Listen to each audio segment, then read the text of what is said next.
Imagine signing a professional football contract without being able to play football. Imagine being paid every month by clubs who never saw you play a single match. Imagine doing this for 20 years, across 5 countries, at 8 different clubs. This is not a movie. This actually happened. One man convinced the entire professional football world that he was a player, and he did it without ever really playing.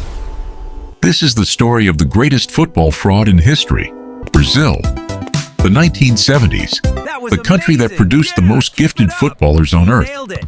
Every kid in every street dreamed of becoming a professional footballer, and most of them could actually play.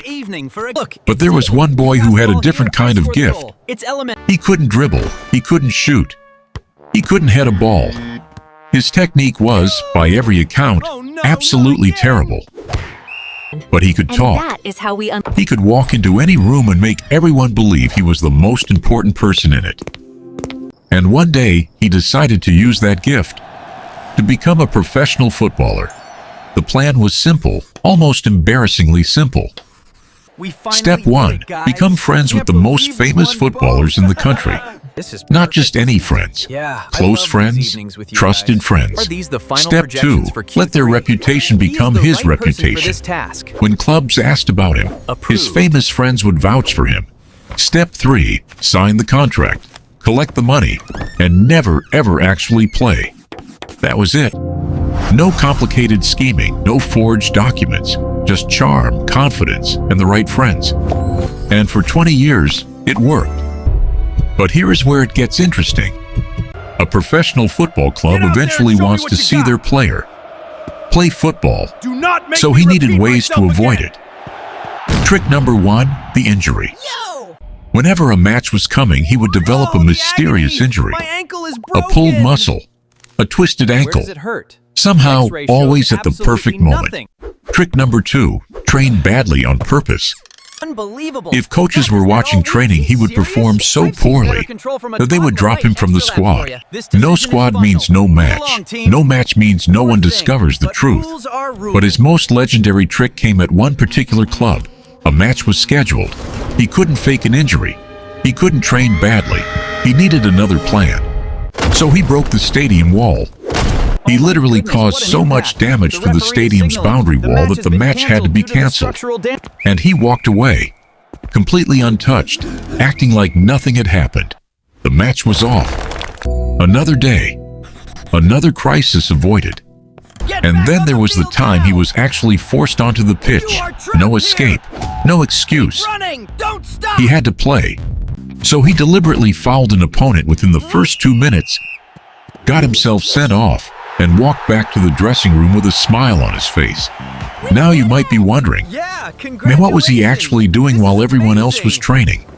Parties, connections, reputation building. He understood something most footballers never do in football. Who you know matters as much as what you can do. He became the most popular man at every club he joined. Players loved him. Staff loved him. Journalists loved him. He organized trips. He told stories. He made training camp feel like a vacation. And while nobody was watching, he was quietly collecting his salary, month after month, year after year, from clubs that never saw him deliver a single thing on the pitch.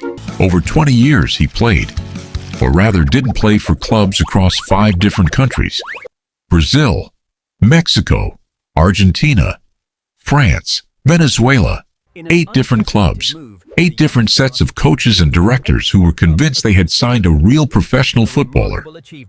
Total career goals, 0. Total career assists, 0.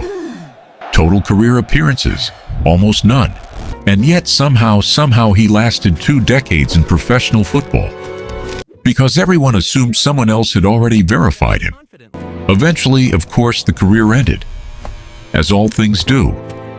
But here is the most extraordinary part. You're all wondering who did it. When the story finally came out, he told it himself, proudly, with zero shame. He gave interviews. He explained every trick, every fake injury, every deliberate red card. He laughed about all of it. A documentary was made about his life. And it became a hit Incredible! because people For weren't 20 angry. years, he fooled them all. They were A impressed. master of deception.